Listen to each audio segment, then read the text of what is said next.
Okay, so here we are on number 4, part D, and it says 6 plus a over a. The question is, can we reduce that? Can we cancel those a's? No, it's not okay, and here's the reason. Pluses and minuses are glue. I call them Costco glue, which means if this was 6 times a over a, you could totally cancel them. That one, this one's okay. Let me change the color so it's more clear. So yeah, if it was 6 times a over a, you could cancel them, equals 6. That's okay. Because it's okay because it's only multiplied. Let's see, it's a bad looking a there. It's because they're times, that's okay. But when you have pluses or minuses are like glue. So if you have two things added or subtracted, this makes them a package deal, which means you cancel the whole package or you cancel nothing. You can't take just part of it. They're glued together, like Costco, shopping at Costco, where you buy everything in bulk and like you can't buy one spaghetti sauce. It's always glued to another one, or one milk. It's always plasticed to another one. You have to buy, the whole package or nothing. That's what pluses and minuses are like. It's like Costco glue. So you cannot do that. So the answer is it cannot be simplified on that one. And it's the same thing on E. Cannot simplify because the top is glued together. Okay, so number 5, we can't cancel. Okay, I can't go like this, right? Because of the Costco glue. Same problem, right? Because pluses and minuses mean these guys are glued together and you can only cancel the whole glued package, not just take part of it. Okay, so what do we do? If we can't do that, what do? We factor. Do you remember this from algebra? A minus B, A plus B. That's how that top factors. You could check it. Remember factoring? You could check it. If you took this a and went to both, you'd get a squared plus ab minus ab minus b squared, and they would cancel. And that goes back to a squared minus b squared, doesn't it? So it's right. Now the bottom, how about the bottom? How can you factor that? Take out a 5, right? And then, let me get this check out of the way here. And then once you've done that, you can cancel the a minus b's. That's okay. I'm canceling the whole package there, right? Things that are plus and minus together, you got to take the whole package. I did, so that's fine. What are we left with? A plus b over 5. You don't need the parentheses anymore on the top because there's nothing to separate. See how there were parentheses on the a plus b to separate it from the a minus b, but the a minus b is gone now, so that's all we need. Now in the bottom, what do we have? This cancels one of those. Oh, it's okay to cancel here, right? Because nothing's glued. See how on part B, there's, let me just write that out for you. There's no plus or minus, so it's okay. It's okay to cancel. So let me bring it over here. 6x squared y over 50xy squared. Y goes in there, leaving y to the 1 on the bottom. X goes there, leaving x to the 1, so we get 6x over 50y. Now, what can we do from there? Divide by 2. Divide by 2. That is going to equal what? 3x over 25y. There's the simplification. Okay, let's try number 6 here. Take it over here. So 13/15 and 65 over 210. Are they equal? Right, that's the question. Are they equal? Well, to find out if they're equal or not, you got to reduce this fraction. If you divide by 5, you know 5 goes into these numbers because they end in 5 and 0. So that'll be 13 over, 42. So bring this one to 13/15 cannot be reduced. So are these equal? No way, right? Because 13/15, just think about real life fractions. 13/15 is more than half, way more than half. It's almost like if I said 13 people out of 15 people got an A in the test. That's almost the whole class. Whereas over here, 13 people out of 42 people getting an A. That's about half or under half. So they're not equal. So once you reduce both the fractions, you can tell if they're equal or not. So no, they're not equal. How about the second one now? So for the second one, we've got 50 60ths and 20 24ths. So are those equal or not? Well, let's reduce them. So divide by 10, divide by 10. 5, 6, this one divide by what, 4? Be 5, 6, yeah, look, they're equal. So here we are in number 7. Man filled his car's 8-gallon gas tank. He used 1/4 of the gas. So if he filled it up and then used 1/4, he has 3/4 left, huh? So which one's pointing to 3/4? That one is. That's 3/4. And how much did he use? Well, he used 1/4. 1/4 of the 8 gallons, right? It's an 8-gallon tank. He used 1/4 of 8. Of in math is always multiply. So 1/4 of 8 is 1/4 times 8. How do you deal with that? Put this over 1. 4 goes into 8 2 times. That's 2 gallons. He used 2 gallons. Okay, we're supposed to solve for x in this problem, and so this will be cross multiply. That's a good way when you have one fraction on each side to solve for x. Just cross multiply. 2 times 17 is 3 times x. 34 is 3x. Now, how do we get x alone? Divide by 3. There it is, 34 over 3. Okay, now let's solve b here. Cross multiply again. 5x is 6 times minus 35. You can use your calculator on that. What's that? Minus 180 minus 210. And then last step to get x alone, divide by 5. So x equals minus 42.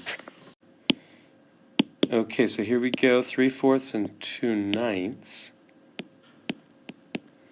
They want us to put like greater than or less than or equal to.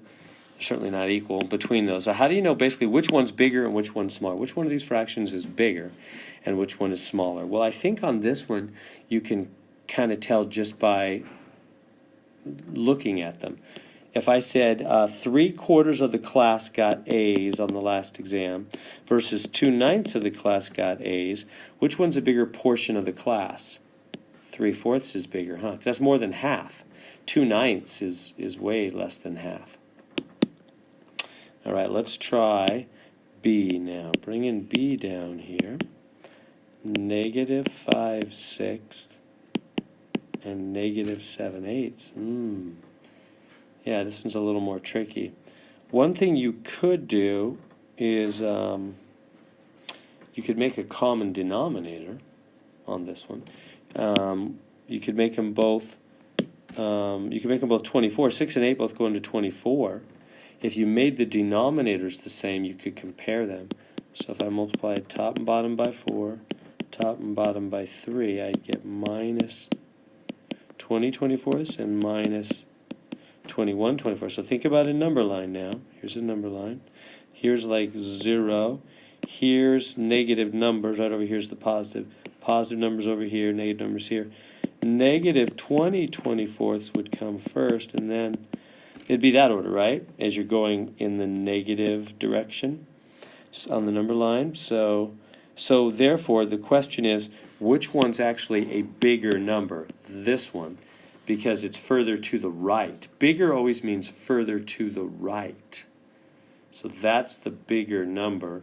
So it'd go this way because this one's bigger, which is the minus 7/8. It's a bigger number. It's further to the right. It'd be kind of like if I thought about numbers. Let me give you one more example. If you had a number line down here and you had like 0, here was 1, here was -1, -2, -3. -2 is bigger than -3. This is bigger because it's less negative. It's further to the right. So -2 is bigger than -3 because it's further to the right. Meaning, like, if you think about money, for example, negative would be in debt. Have you been there? I have. $2 in debt versus $3 in debt. Which case is bigger money-wise? Which case is a better situation for your bank account? $2 in debt's better. It's bigger. So further to the right is bigger. So it goes that way. Okay, so on this question, we want to arrange these as a 9 here in decreasing order. Decreasing order would be like 10, 9, 8, right, going down. So from highest to lowest. That's decreasing, going down order. So how do we do that? Which one of these is highest? Well, think about. They all have the same numerator. Notice they all have a 5 on the top, and they have different denominators: 8, 9, or 11. If I took like a big candy bar, and I say, all right, here's a big old candy bar, and I'm going to share with you. I'm going to let you have 5/8 of the candy bar. Well, you'd have to break the thing into 8 pieces. So there's 8 pieces. 1, 2, 3, 4, 5, 6, 7, 8 pieces. And I'm going to let you have 5 of them. So look how much candy bar you're getting. There's 5/8. You're getting more than half the candy bar, huh? Let's try the next one. The next one, I'm going to break it into 9 pieces. So let me see. 3 sections of 3. I'm keeping the same width. Notice I want 5/9 now. So there's 3. There's 3. Here's 3. I'm going to do 5. 1, 2, 3, 4, 5, 6, 7, 8, 9. So same candy bar, right? It starts at the same spot, ends at the same spot. Same candy bar. And you get 5/9 now. See how that's a little less than 5/8? 5/9 is less because you've broken it into 9 pieces and you get 5. When it was 8 pieces and you got 5, that was more because there were less. The pieces were each bigger, weren't they? So getting 5 pieces that are each 1/8 of the candy bar is more than when you get 5 pieces that are each only 1/9. There's 5. In other words, that's 5 times 1/9, right? Because the 5 over 1, it's the same thing.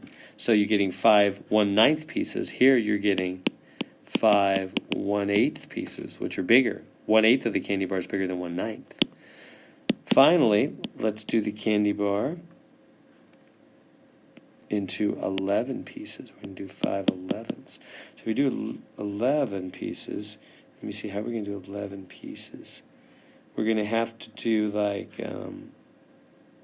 say, a little more than halfway.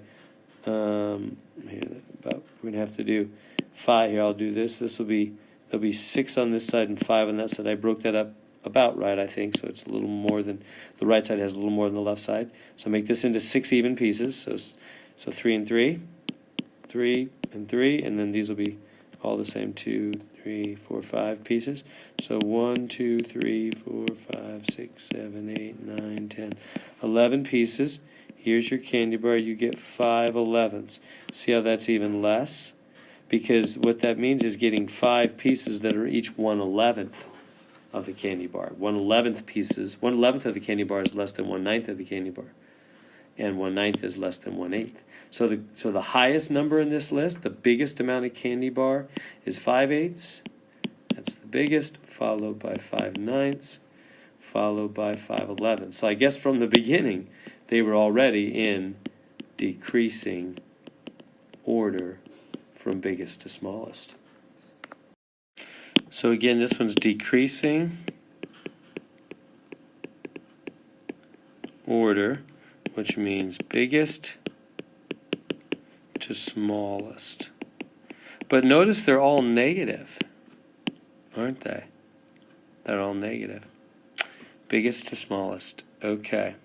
So let's start doing what we did with the candy bar thing again. So how about this is 23 pieces that are each 1/25th of the candy bar. This is 23 pieces that are each 1/32nd of the candy bar. Right? So if you take a candy bar and you well, yeah, 1/25th of a candy bar and 1/32nd is smaller. Whoops, kind of scribbly there. 1/32nd is smaller. It's less, isn't it? 1/32nd is less. 1/25th is more, right? If you take a candy bar and so I'm going to give you 1/25th of the candy bar, or I'm going to give you 1/32nd of the candy bar. You're getting less when you only get 1/32nd, because you're breaking the candy bar into 32 little pieces and giving them 23, or breaking the candy bar into 25 little pieces, which are bigger pieces than 32nd pieces, and giving them the same number. So this number's more, but careful, that means more negative, less negative. So when we go to the number line, remember here's 0, these are negative. So this number, 23/25, is more negative. And this number here, minus 23/32, is less negative. More negative. Right? Did you follow that logic? Because 1/25 of a candy bar is bigger than 1/32 of a candy bar. So you could, yeah, let's just leave it at that. And now, where does this one play in? Well, I would multiply for this guy. I would multiply top and bottom of him by 5 so that he can be common denominator with this guy. So that'd be, because I'm trying to compare. The reason I'm doing that is because I want to compare. So he comes out minus 5/25. This is minus 23/25.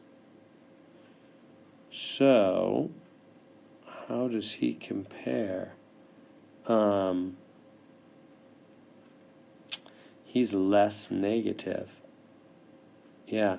Well, in fact, we could do this. We could, even without doing that. Look at 1/5 for a minute. 1/5 is less than a half. Right? Somebody says, I got a candy bar. In fact, maybe we should just do the candy bar thing again. I'm going to give you 1/5. So there's 1, 2, 3, 4, 5 pieces. You just get 1/5 of the candy bar. Whereas these guys are both more than half the candy bar, aren't they? So 1/5 is the least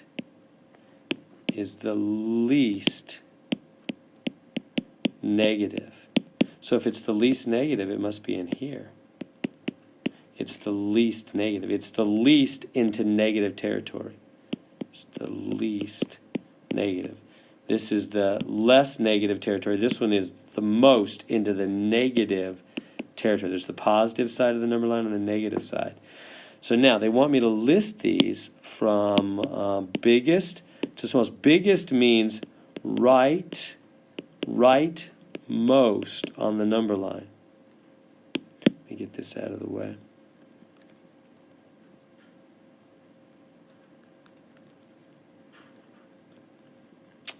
So biggest means right on the number line, the one that's on the right.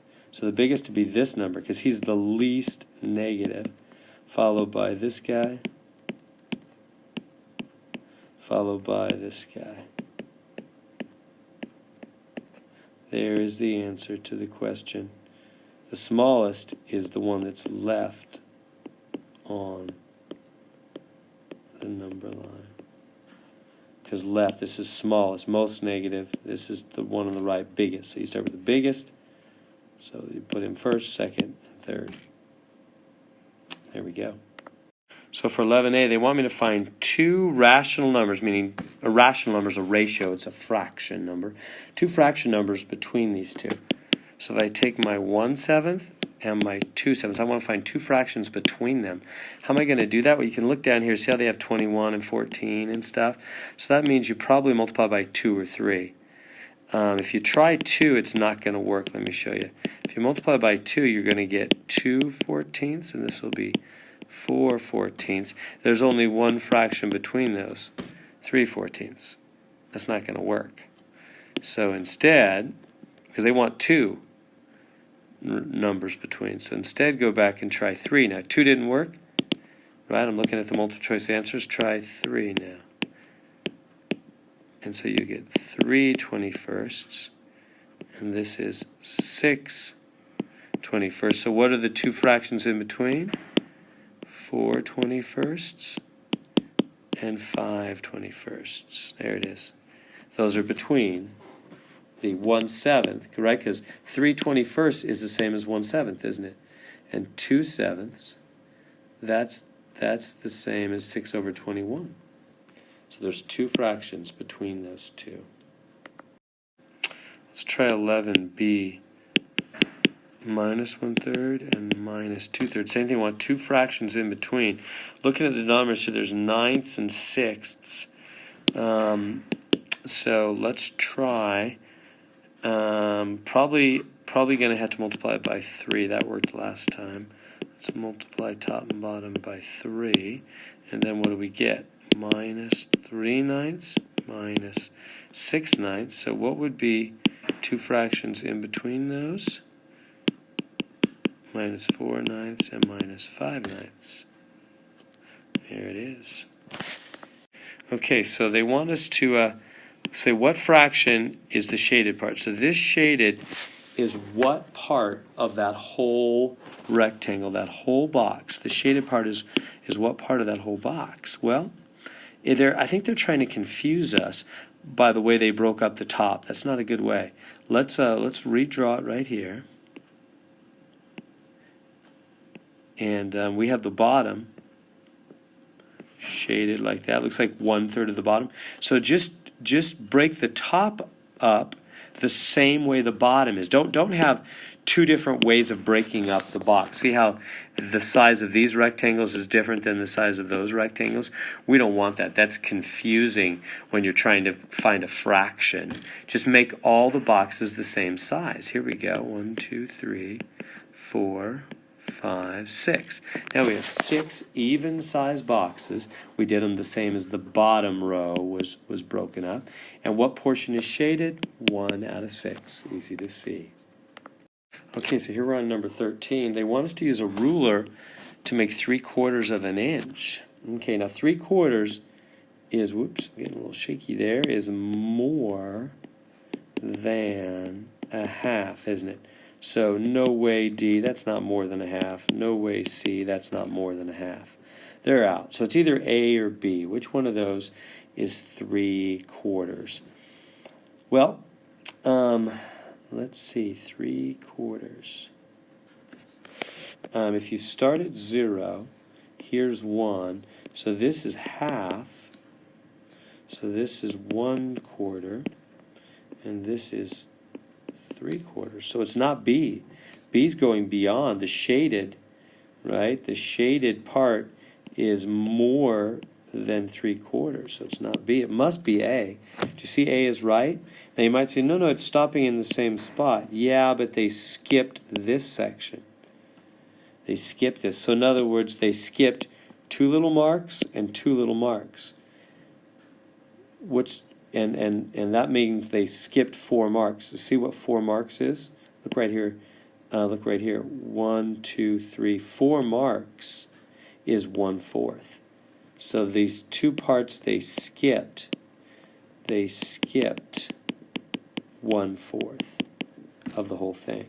Does that make sense? Because there's 16 marks altogether. If you count the marks, let's just do that. How about we start right here at 0 and go 1, 2, 3, 4, 5, 6, 7, 8, 9, 10, 11, 12, 13, 14, 15, 16. 16 jumps. 16 little sections. So if they're skipping 2 sections and 2 sections, right? They're leaving out 1, 2, and 1, 2. So they're leaving out, they skipped 4/16, which is 1/4. So that means that what's left must be 3/4.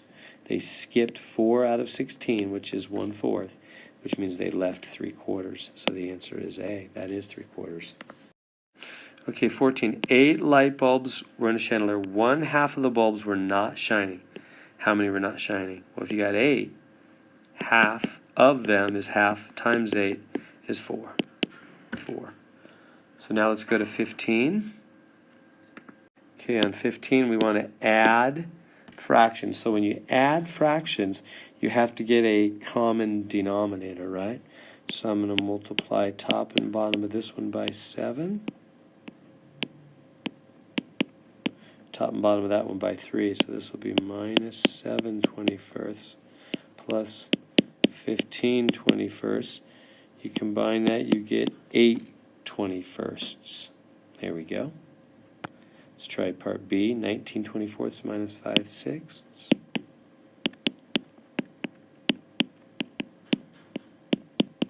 Same thing here. Got to get a common denominator, so we multiply top and bottom by 4. And we get 19 24ths minus 20 24ths, which is minus 1 24th. Okay, so on this one, again, we need to get a common denominator. Now, if you just had a 1/6 and a 1/3, let's just talk about the numbers first off. We'll get to the letters in a second. If you just had the numbers 1/6 and 1/3 that you were trying to add, how would you add those fractions? You'd have to make common denominator. You'd have to multiply top and bottom of this guy by 2 to make them both be 6. And so that's true. We do multiply top and bottom of this guy by 2. But not only that, what do we do with the xy? We have to give this one the x, and we have to give this one the y. And we do that to make this 6xy, and this is also 6xy. Notice we've made both fractions, both the denominators, 6xy. See how we give them what they're missing, top and bottom, to make them have the same common denominator? And so what does that give us? 7y over 6xy plus negative 8x, right? I just multiplied these two, over 6xy. Okay, and now they have the same denominator, so you can just make it one fraction. 7y plus negative 8x, and plus and negative, you can just make that minus 8x. Now, can we cancel anything? Can I like cancel these y's or something? No, no way, because that's glue. Remember, that's the Costco glue, which means this numerator is glued together. If you want to cancel anything up here, you go like that, cancel the whole thing, or nothing. So I cannot cancel the whole thing. So I cancel nothing. Let me put it back the way it was. 7y minus 8x. That's it. That's as far as we go. We can't cancel anything else.